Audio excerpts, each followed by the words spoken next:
WMFD.com. It is Coffee Talk with Jay Fox, brought to you in part by the Cove Coffee Shop in Ontario, Ohio, offering curbside and to-go service, as well as social distancing in the coffee shop. The Cove Coffee Shop, part of the proud team of sponsors here at WMFD TV in Mansfield. I'm Jay Fox. Joining us today on Coffee Talk is Briana Phillips, who is what would you call yourself? What's your title at Singleton and Partners? Well, for Singleton and Partners, I'm the multimedia communications specialist. So it sounds like a very big job. It is. It comes along with managing our social media, a lot of client relations, a lot of writing and editing, but beyond that, a lot of the time. So it's good. You know, you get to do a lot of exciting things. I've known Renee for many years, and she's fantastic. How did Ohio Be the Change come about? Whose brainchild was this? So Lee Zapis reached out to Renee. He's an angel investor who just does a lot of things in the community and for business owners. And he wanted to partner with Renee, as she does own Singleton and Partners, which is a multicultural marketing agency. So he wanted to partner with her on some kind of campaign that would utilize our voice and, give us something to say during the times that we're living in right now. So they thought about it, and Renee recently opened S&P Work Lab, which is a co-working space and a production studio. So she thought it would be really good for our production studio to collaborate with poet, artist, and filmmaker Chris Webb on this project. So you can say it's the brainchild of Lee Zapis, Renee Singleton, S&P Work Lab, and Chris Webb. Yeah, I watched the videos, and I was very pleased to see the diversity of participants and the inclusiveness in the message. What do you think is the most important thing that we need to focus on to be the change? I think that the most important thing to focus on is the power that each of us really does have. And speaking with Chris because Chris wrote the poem. So in speaking with him about, his inspiration for it, he said something so powerful, and it was like, small acts of hate add up and turn into big confusion and, just dismay in the world. So what about small acts of love and small acts of kindness, small acts of change? So I think that the most important thing to focus on is that the little things turn into a big old avalanche, a big snowfall of kindness and love, if that's what we all put out into the world. We've talked for many years about the concept of random acts of kindness, doing something, no matter how small or how big it is, to show your fellow person, something positive. And to me, it all goes back to the golden rule, which is do unto others as you would have them do unto you. You want somebody to hold the door open for you, you hold the door open for them. You want somebody to say a kind word to you, you say a kind word to them. And it's those little pebbles that we drop in the pond that have big ripples when everybody starts saying, that's kind of cool. Yeah, absolutely. And, there are many of us who do those things every single day, and we always have, So I challenge those people, and I think the campaign does as well, to, look a step above that then. If that's your everyday life, you can still be a change. We should constantly be evolving as people.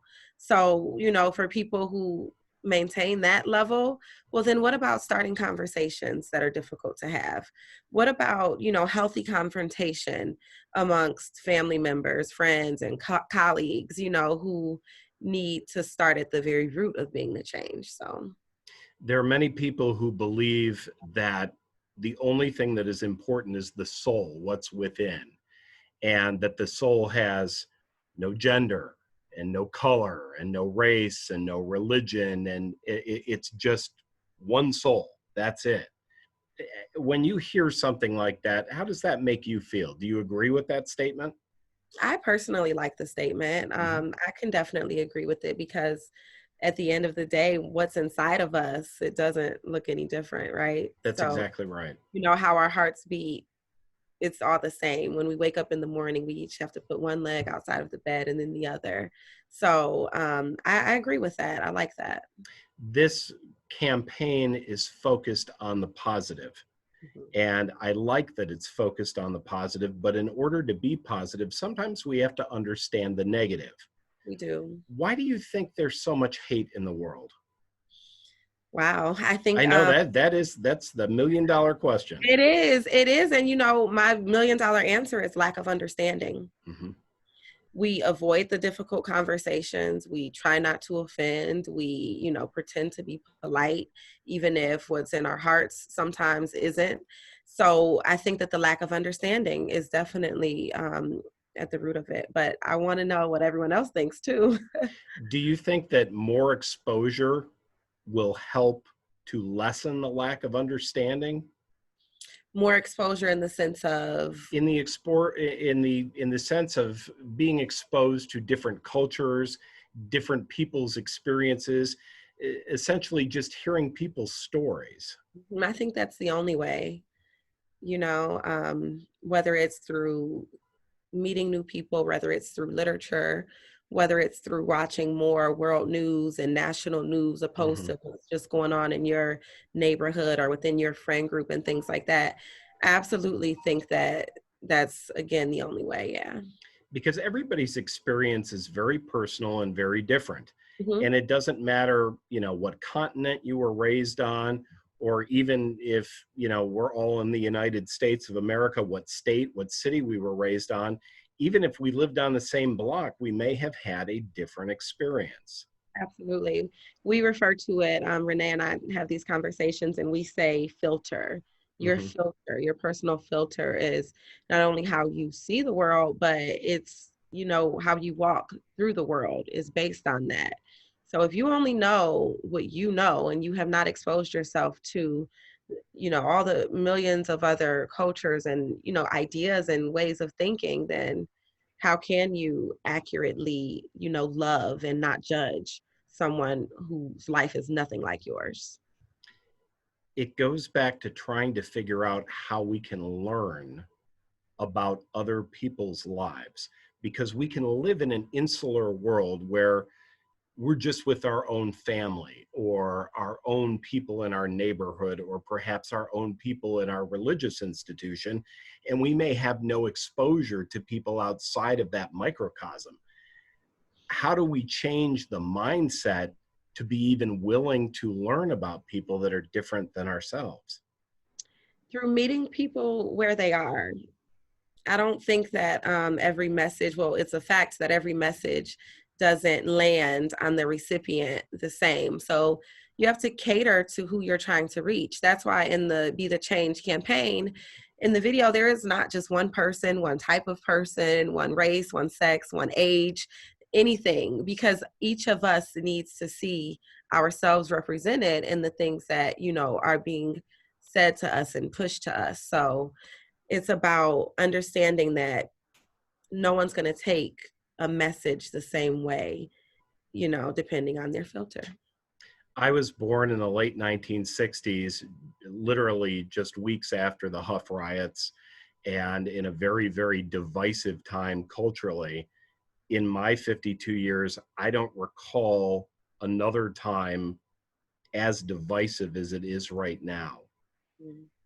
Do you feel that we are careening towards some kind of conflict, or do you think it's not too late to resolve the conflict? I don't think it's too late to resolve. I really don't. I think that each generation, it seems like, we try to do better. I'm a millennial. I was born in 1993. So this is kind of one of the first revolutions, if you will, that I'm kind of living Mhm, through. mhm. But I look around me and I look at my age group, those above me, those below me, and it seems like the agenda is more, unified, if you will. So I think that if we can not only touch each other across different ethnicities and races, but different age groups, right? Different generations have different filters that they see things through. So I definitely don't think it's too late. No. The concept of ageism is a problem, as racism is a problem, as sexism is a problem. If we put people in boxes and say, well, he's 52 years old, so what does he know about millennial? She's Mhm. millennial, so what does she know about his experience? How do we bridge those gaps? How do we begin to embrace the knowledge that could flow both ways? I've experienced the positive side of not ageism, but acknowledging the differences in different age groups. One hand, hand on. I have a neighbor who is middle aged, and we're friends. So Tracy will come over and we'll talk, and she'll say, "Well, honey, I don't know how you all see it. You're young. Tell me." She'll say, "Tell me." I Right. have colleagues who want to have dinner and do the same, and literally say, "Tell me. Let's talk about it." So without accusations and without, the negative stereotypes, even, because millennial turned into not a way to describe a age group. It turned into almost an insult, like, "Oh, you're a millennial." It always has that little It's very negative. dismissive. It is very dismissive, but I am a millennial, a proud millennial, because each generation has something different to bring. So I think that the way to get over that ageism is to have the conversations, be curious, want to know. I love getting wisdom, from my elders. I love talking to people who did what I'm doing today 20 years ago. And I think that there is so much, my grandmother was this way. There's so much to learn from the youth. I mean, she would want to talk to me about things that she knew nothing about, but she'd want to hear about it and listen to it. And that's where it starts. At the very beginnings of my broadcast career, I had a mentor who was 25, 30 years older than I was. And he provided a lot of really good information and insight and helped me deal with some of the challenges that I was facing as a young person in an industry that was dominated by older people. And he said one thing to me. He said, "I want you to do this for someone else someday." And I never forgot that. So I spent a lot of time doing, I don't want to call it youth mentoring, but it's young professional mentoring, because Okay. people who are in their 20s and 30s can use people who are in their 50s and 60s as resources and guides, because chances are we've encountered something that that group may be facing that might be able to help them. But by the same token, as the world has changed so dramatically in the 35 years I've been sitting in this chair, you know, it's nice to talk to people your age and my daughter's age, and you guys are the same age, to hear your perspective and to gain an understanding. I don't think I would know how to use a digital device if it weren't for millennials. Absolutely. It's true. It's true. There is so much to be learned and to be shared on both ends. So if we can get past that defensiveness, I think is what gets in the way a lot. I think we'd be good. Is the age issue, the sex issue, or the race issue, or the religion issue the hardest one to get past? Because Well, those are, you talk about difficult conversations, that's the yeah, hot button. that's a difficult one. This is me personally, Yep. right? So I'm a 27-year-old Black woman, and this is where my answer is coming from. For me, it is the race issue. Mhm. It's the race issue for me, because no matter what we try to do, race is kind of on top of it. So when you think about, or when I think about the feminist movement, well, the initial feminist movement didn't really have anything to do with Black women. It was for Correct. all women, but it That's right. catered to white women. Yeah. And so I think that Betty that Friedan, Gloria Steinem, absolutely. so that that is what excuse my answer to say race. So how do we combat people when they hear the phrase Black Lives Matter, Mhm. which we're hearing a lot about right now, when people who respond to that with, well, all lives matter. Why doesn't Mhm. my life matter? How do we respond to that? Your life isn't in danger right now. Mm-hmm. Direct danger, institutionalized racism. That's not the issue right now. And it doesn't say only Black Lives Matter. Black Right. lives only matter. Right. No, but we're drilling in Black Lives Matter now because it seems that a lot of the world has forgotten that or never knew it to begin with. And I think that at the root of the Black Lives Matter movement is equality, it's to end racism. It's literally saying stop killing us. So for people to have a counter to that is Hmm. like, we're not talking about, some, and we're talking about lives being taken away Well, for and no. I think it goes back to what you said earlier, which is that gross lack of understanding for other people's cultural experience, other people's filter. Mhm. And the reality of the situation is this is not a new problem. This is a problem that is hundreds and hundreds of years old, but we found a way to sweep it under the rug and not talk about it for a long time. Now it's in the spotlight and it needs to be discussed. Yeah, absolutely. And this generation that is really at the forefront of the Black Lives Matter movement, we're resilient. The news coverage has died down, but there are protests still taking place every single day. In Stone Mountain, Georgia, Hmm. there was a protest recently, last weekend. In New York City, they're still protesting. There's all these things that are happening now, but they're peaceful.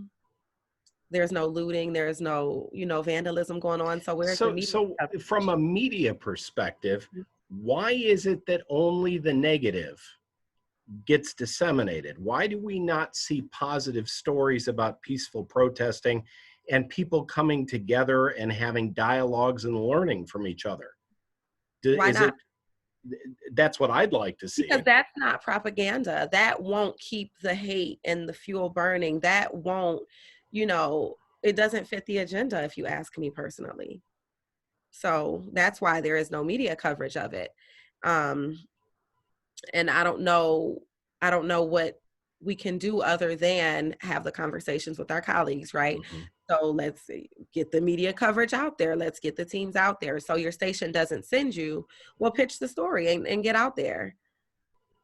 And each one of us who is out there, social media is very important right now, but it also is dangerous. Protesters, activists who are very vocal are coming up missing, are being killed, Mhm. are being arrested, are being targeted. You know what I mean? So it's a catch 22, but it just takes courage and it takes resilience. Yeah, people are being silenced that have the right to speak because Mhm. as American citizens, we have a right to free speech. Absolutely. Absolutely. So we've created a series of videos based on a poem, and we have turned those videos into television public service announcements and taken the audio and turned them into radio public service announcements. What is the intention with disseminating all of this media across the state of Ohio? We just want I can be the change to be in the back of your mind at all times. We want you to hear it. We want you to see it. We want you to scroll through your feed and see it until it clicks and until you kind of just start believing it, right?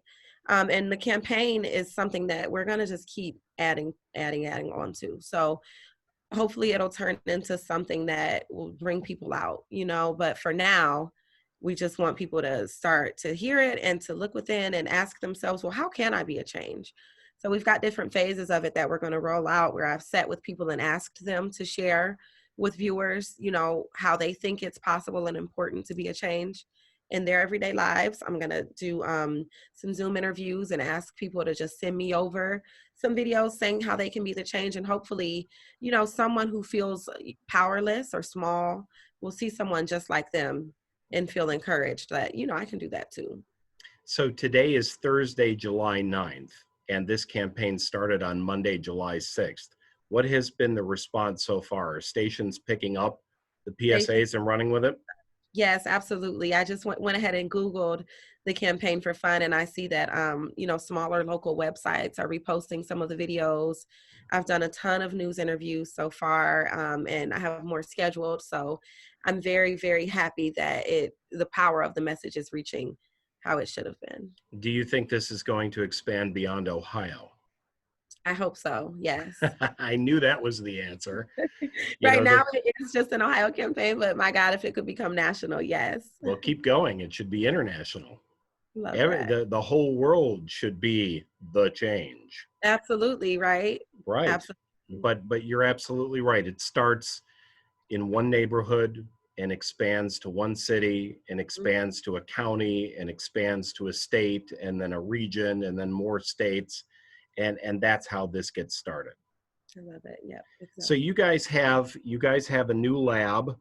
It's a high-tech workspace and production studio in downtown Cleveland.